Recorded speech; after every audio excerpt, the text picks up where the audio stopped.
नमस्कार प्रिय विद्यार्थियों, मैं राजेंद्र सिंह, शिक्षाविद राजेंद्र सिंह यूट्यूब चैनल पर आप सभी का हार्दिक स्वागत करता हूं।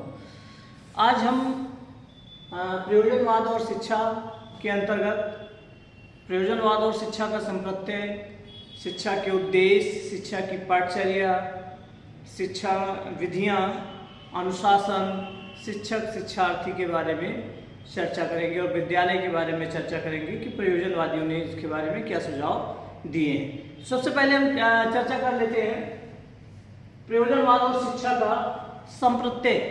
प्रयोजनवाद और शिक्षा का संप्रत्यय क्या है, प्रयोजनवादी शिक्षा के बारे में उनका कॉन्सेप्ट क्या है शिक्षा को लेकर। हम पहले से ही हमको पता है, चर्चा भी कर चुके हैं कि प्रयोजनवादियों के अनुसार शिक्षा मनुष्य के विकास की प्रक्रिया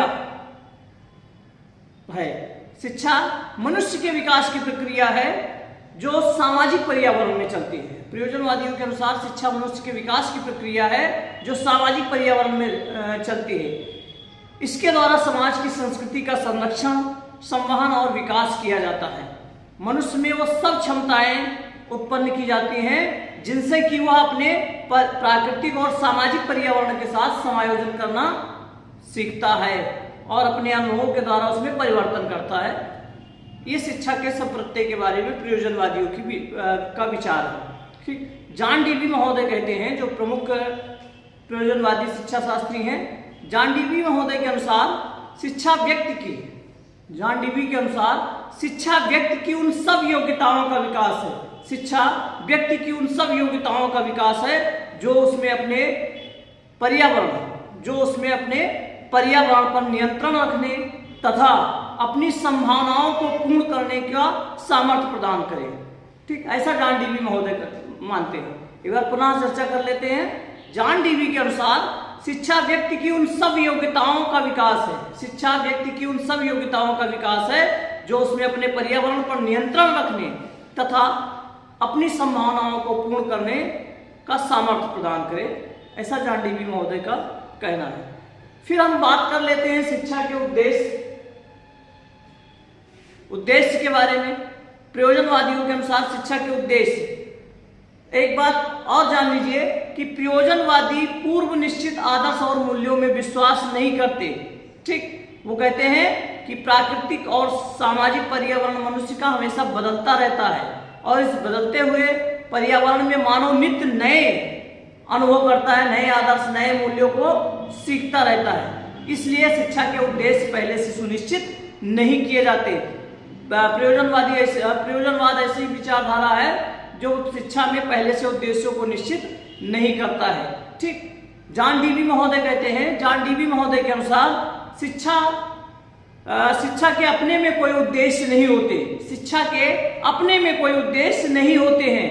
ठीक, उद्देश्य तो व्यक्तियों के होते हैं और व्यक्तियों के उद्देश्यों में बड़ी भिन्नता होती है। शिक्षा के अपने में कोई उद्देश्य नहीं होते हैं, उद्देश्य तो व्यक्तियों के होते हैं और व्यक्तियों के उद्देश्यों में बड़ी भिन्नता होती है। और जैसे जैसे व्यक्तियों का विकास होता है वैसे वैसे उसके उद्देश्य भी बदलते रहते हैं। तो इसलिए शिक्षा के उद्देश्य पहले से निश्चित नहीं किए जा सकते। हाँ, उद्देश्यों के निर्धारण करते समय कुछ बातों का ध्यान रखना जरूरी होता है। इसको लेकर प्रयोजनवादी अपने सुझाव देते हैं कि जब हम उद्देश्यों का निर्धारण करें तो इन बच्चों के अंदर इन योग्यताओं का विकास करें। ठीक, तो पहली योग्यता उसमें था नंबर 1। हम बात कर लेते हैं नंबर 1 की। जब बात करते हैं तो पहला है बच्चों में अपने सामाजिक वातावरण को समझने, बच्चों में अपने सामाजिक वातावरण को समझने, अनुभवों को प्राप्त करने और आदर्शों को निश्चित करने की क्षमता का विकास करना। जो पहला सुझाव दिया उन्होंने कि शिक्षा कैसे होनी चाहिए, क्या होनी चाहिए, उसके क्या उद्देश्य होने चाहिए, तो पहला उद्देश्य उन्होंने बताया कि बच्चों में अपने सामाजिक पर्यावरण, अपने आसपास का जो सामाजिक पर्यावरण है उसको समझने, अनुभव को प्राप्त करने और आदर्शों को निश्चित करने की क्षमता का विकास कर दिया जाए। ये पहला सुझाव उन्होंने दिया। फिर दूसरा सुझाव है गतिशीलता का विकास। नंबर 2, गतिशीलता का विकास। प्रयोजनवादी कहते हैं कि बच्चे को बदलती हुई परिस्थितियों के अनुसार लगातार अपने आप को बदलना चाहिए और समाज के साथ साथ अपने आप में परिवर्तन करते रहना चाहिए। ये भी शिक्षा के द्वारा किया जाना चाहिए। तीसरा उन्होंने बताया सामाजिक कुशलता का विकास। ठीक, जॉन डीवी के अनुसार शिक्षा का सबसे पहला उद्देश्य सामाजिक कुशलता का विकास। उनके इस भावना ने सामाजिक प्रवृत्ति और लोकतांत्रिक शासन प्रणाली को बढ़ावा दिया। ठीक, प्रयोजनवादी लोकतंत्र में विश्वास को ही शिक्षा का अंतिम उद्देश्य मानते हैं। डीवी महोदय के शिष्य जो थे किलपैट्रिक का नाम आप लोगों ने सुना होगा, जिन्होंने प्रोजेक्ट प्रणाली के जनक जिनको कहा जाता है, प्रयोजना विधि के प्रतिपादक कहा जाता है। किलपैट्रिक महोदय के अनुसार हमारे विद्यालय लोकतंत्र के जीवित उदाहरण होने चाहिए, जहां बच्चे लोकतंत्रीय क्रियाओं में भाग लेकर और लोकतंत्रीय जीवन की शिक्षा प्राप्त करें। ठीक, ये इनका मानना था। तो ये कुछ सुझाव थे जो शिक्षा के उद्देश्यों के निर्धारण करते समय ध्यान में रखने की बात कही गई। जब उद्देश्य निश्चित नहीं होते हैं तो पाठचर्या निश्चित हो ही नहीं सकती, क्योंकि पाठचर्या तो उद्देश्यों को प्राप्त करने का साधन होती है। ठीक, पाठचर्या उद्देश्यों को प्राप्त करने का साधन होती है, तो पाठचर्या पहले से निश्चित, जब उद्देश्य निश्चित नहीं है तो पाठचर्या निश्चित नहीं किए जा सकते।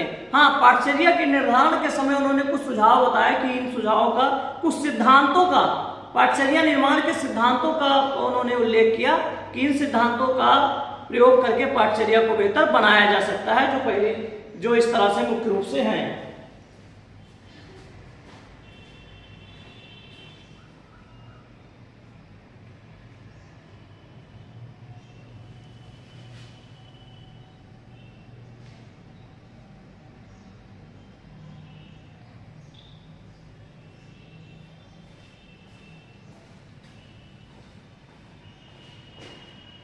पहला सिद्धांत है पाठचर्या निर्माण का उपयोगिता का सिद्धांत। पहला है उपयोगिता का सिद्धांत। उपयोगिता का सिद्धांत इन्होंने कहा, प्रयोजनवादियों ने कहा कि बच्चों को उन्हीं विषयों और क्रियाओं का ज्ञान कराया जाए जो उनके जीवन के लिए उपयोगी हो। ठीक, बच्चों की भिन्न भिन्न आवश्यकताएं होती हैं और उन्हीं विषयों क्रियाओं का ज्ञान उनको कराया जाए जो उनके लिए उपयोगी हो। तो पाठचर्या का निर्माण करते समय इस बात का ध्यान रखा जाए कि उपयोगी विषय वस्तुओं को, क्रियाओं को पाठचर्या में सम्मिलित किया जाए। दूसरा था रुचि का सिद्धांत। दूसरा उन्होंने बताया रुचि का सिद्धांत। रुचि का सिद्धांत, पाठचर्या का निर्माण करते समय बालक की स्वाभाविक रुचियों को ध्यान में रखा जाए। ठीक, बालकों की प्रवृत्ति जो होती है गतिशील होती है, उन्हें उनकी स्वाभाविक प्रवृत्तियों और रुचियों के आधार पर शिक्षा देनी चाहिए। तो पाठचर्या में उन विषयों और क्रियाओं को स्थान दिया जाना चाहिए जिसमें बच्चे इंटरेस्ट लेते हो, रुचि लेते हो। जिनमें वो रुचि लेंगे उसको बार बार करने का प्रयास करेंगे और बेहतर ढंग से उसको वो कर सकते हैं। तीसरा सिद्धांत बताया, तीसरा सिद्धांत था क्रिया का सिद्धांत। क्रिया का सिद्धांत, क्रिया का सिद्धांत मतलब पाठचर्या में उन क्रियाओं को स्थान दिया जाए जो वास्तविक हो, जो जिनसे वो अनुभव प्राप्त करके अपने जीवन को बेहतर बना सकता है। ठीक, ये पाठचर्या निर्माण का एक आधार होना चाहिए। इसके अतिरिक्त सामाजिक क्रियाओं को भी पाठचर्या में स्थान दिया जाना चाहिए। पाठचर्या में केवल वह ही विषय और क्रियाएं रखी जाएं जिनका संबंध वास्तविक जीवन से हो। इस बात के बारे में डीवी बताते हैं, कहते हैं कि विद्यालय जो होता है वो समाज का लघु रूप होता है।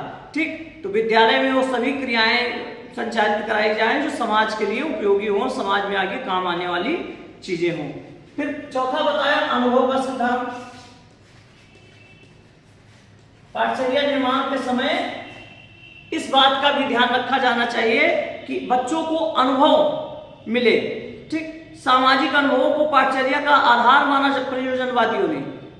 बच्चों के अनुभव जो होते हैं उनको शैक्षिक अनुभव को रचनात्मक होते हैं। शैक्षिक अनुभव के अंतर्गत समाज की आर्थिक, राजनैतिक, औद्योगिक, भौतिक और सामाजिक दशाएं आती हैं। शैक्षिक अनुभव के द्वारा ही बच्चे अनुभव प्राप्त करते हैं और पूर्व संचित अनुभव का विकास करते हैं। ठीक, इसके द्वारा बच्चों को, इसलिए पाठचर्या के निर्माण के समय पाठचर्या में स्व अनुभव का अवसर बच्चों को मिलना चाहिए।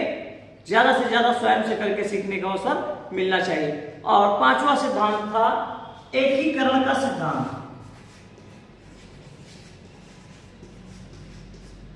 एकीकरण का सिद्धांत, एकीकरण का सिद्धांत क्या बताता है कि प्रयोजनवादी ज्ञान को एक इकाई के रूप में मानते हैं। इनके अनुसार बच्चों को किसी भी स्तर पर जो विषय पढ़ाए जाएं अथवा जो क्रियाएं कराई जाएं उन सबको एक इकाई के रूप में प्रस्तुत किया जाए, अर्थात आपसी संबंध हो उन विषयों और क्रियाओं में। ठीक, वो विषय और क्रियाएं एक दूसरे से संबंधित, तो ये नहीं कि एक पूरब जा रहा दूसरा पश्चिम तीसरा उत्तर चौथा दक्षिण, इस तरह से नहीं होना चाहिए। वो सभी एक दूसरे से सह संबंधित होनी चाहिए।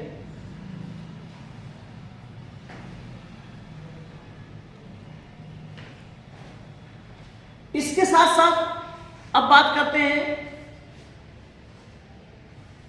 पाठचर्या के बाद शिक्षण विधियों की बात कर लेते हैं। शिक्षण विधियों में के बारे में जो विचार हैं, ठीक, जॉन डीवी महोदय मानते हैं कि शिक्षा के दो अंग होते हैं, एक मनोवैज्ञानिक और दूसरा सामाजिक।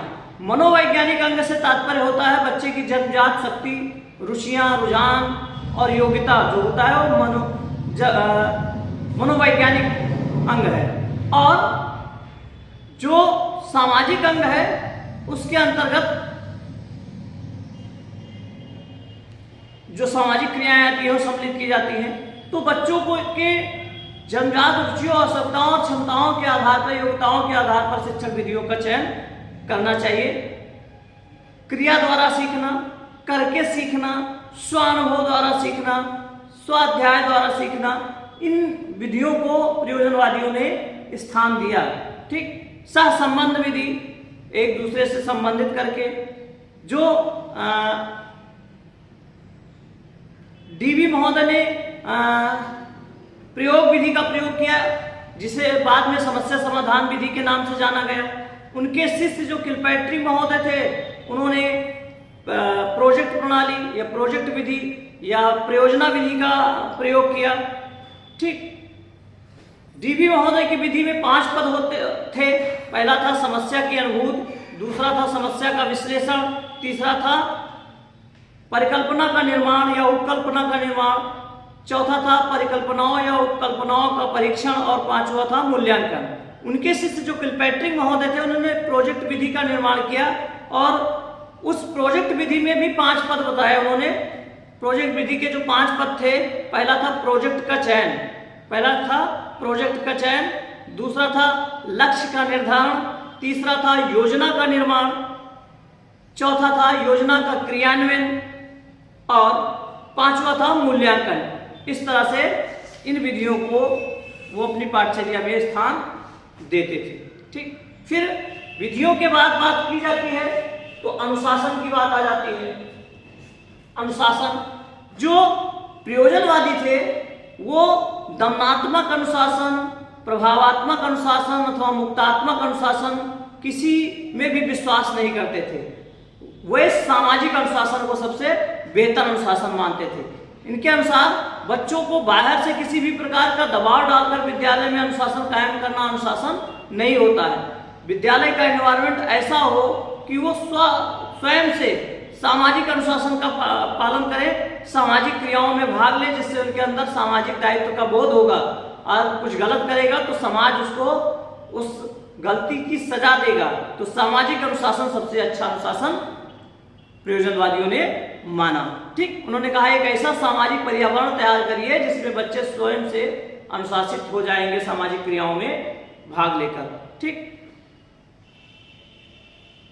और स्वतंत्रता देनी चाहिए बच्चों का। लेकिन एक बात ये भी कहते थे डीवी महोदय कि स्वतंत्रता किसी भी स्थिति में ऐसी स्वतंत्रता नहीं दी जानी चाहिए बच्चों को जिससे समाज का किसी भी प्रकार का हित हो। सामाजिक पर्यावरण को, बच्चे को सामाजिक पर्यावरण या समाज को ध्यान में रखते हुए विकास का अवसर देना चाहिए। ठीक, सामाजिक दबाव जो है सर्वोत्तम अनुशासन मानते हैं। ठीक, अनुशासन, विद्यालय में अनुशासन की समस्या के समाधान हेतु जॉन डीवी सामाजिक दबाव को सर्वोत्तम मानते हैं। फिर शिक्षक की बात की जाती है, प्रयोजनवाद और शिक्षक की जब हम बात करते हैं तो एक बात ध्यान रखने वाली होती है कि प्रयोजनवादियों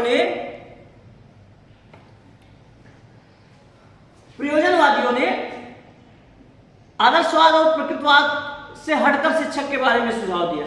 आदर्शवाद जहां शिक्षक को सब कुछ मानता था, वो कहता था कि शिक्षक ही सब कुछ है, शिक्षक को समाज में सबसे श्रेष्ठ स्थान दिया जाता था, कि शिक्षा के केंद्र में शिक्षक को रखा जाता था।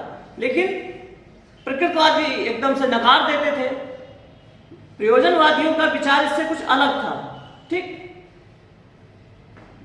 प्रयोजनवादी कहते थे कि बच्चे स्वयं से ज्ञान की खोज करेंगे और शिक्षक सक्रिय होकर उनका निरीक्षण करे, वो निरीक्षक और पथ प्रदर्शक के रूप में अपनी भूमिका रखे। शिक्षक बच्चों को ज्ञान देने के स्थान पर उन्हें पर्यावरण प्रदान करे, एक इन्वायरमेंट तैयार करे शिक्षा के लिए, और शिक्षक को सच्चा मित्र और अच्छा मार्गदर्शक होना चाहिए। जिससे सच्चा मित्र इसलिए कि बच्चे बिना किसी दबाव के अपनी बातों को उसके सामने, अपनी समस्याओं को रख सकें, और सच्चा पथ प्रदर्शक होना चाहिए जो सही रास्ता दिखाए। शिक्षक को अपने विषय का ज्ञाता होना चाहिए, बाल मनोविज्ञान का ज्ञानी होना चाहिए, जिससे बच्चों की भावनाओं को, उनकी क्षमता, उनकी आवश्यकता, उनकी रुचियों को ध्यान में रखकर शिक्षा की व्यवस्था संचालित कर सके। और विद्यार्थियों के साथ हमेशा सहानुभूतिपूर्ण और प्रेम और सहानुभूतिपूर्ण व्यवहार करने वाला शिक्षक होना चाहिए। फिर शिक्षार्थी की बात आती है। शिक्षार्थी के बारे में कहा कि शिक्षार्थी शिक्षा की प्रक्रिया का केंद्र बिंदु है। ठीक, वो प्रयोजनवादी प्रत्येक बच्चे के वैयक्तिक भिन्नता का महत्व समझते थे और वैयक्तिक भिन्नता का आदर करते थे। वो कहते थे कि बच्चों को उनकी रुचि, रुझान, आवश्यकता और क्षमता के अनुसार विकास करने के स्वतंत्र अवसर मिलने चाहिए, जिससे वो अपने इंडिविजुअल यानी व्यक्तित्व का, अपने वैयक्तिक क्षमताओं का उच्चतम विकास कर सके और समाज का अधिकतम लाभ समाज को दे सके।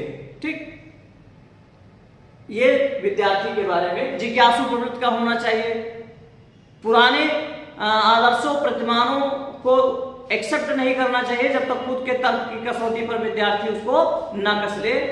इस तरह विद्यार्थी के बारे में बताते हैं। विद्यार्थी के बाद फिर विद्यालय की बात आती है। विद्यालय के बारे में प्रयोजनवादी जो हैं वो परंपरागत विद्यालयों का विरोध करते हैं, क्योंकि उनमें बच्चों को केवल पूर्व निश्चित आदर्शों और सिद्धांतों का ज्ञान कराया जाता है। इनकी दृष्टि में विद्यालय बच्चों के लिए जीवित प्रयोगशालाएं होनी चाहिए। विद्यालय में वो सभी क्रियाएं हो जो आगे चलकर उसके व्यवहारिक जीवन में उनकी उपयोगिता हो, व्यवहारिक जीवन में घटित हो। वास्तविक सामाजिक परिस्थितियों के बीच में उनको कार्य करना चाहिए। वे निरीक्षण करें, अनुभव करें और अपने लिए आदर्शों की खोज करें। डीबी के अनुसार अच्छे विद्यालय वह विद्यालय हैं जहां नैतिक शिक्षा आदर्शों के रूप में नहीं दी जाती, अभी तो सामाजिक क्रियाओं के आधार पर दी जाती है। डीबी कहते हैं कि अच्छे विद्यालय वह विद्यालय हैं जहां नैतिक शिक्षा आदर्शों के रूप में न देकर सामाजिक क्रियाओं के आधार पर दी जाती है। उनके अपने शब्दों में खुद डीबी कहते हैं विद्यालय समाज का लघु रूप है। School is a miniature society. विद्यालय समाज का लघु रूप है, अतः इसे कृत्रिमता से दूर रखना चाहिए और बच्चों को अपने जीवन से संबंधित समस्याओं का हल करने का अवसर प्रदान किया जाना चाहिए। डीबी कहते हैं कि परिवार, समुदाय और विद्यालय इनमें आपसी सहयोग होना चाहिए। सभी एक दूसरे के साथ मिलकर कार्य करना चाहिए सभी को। ये प्रयोजनवादियों के अनुसार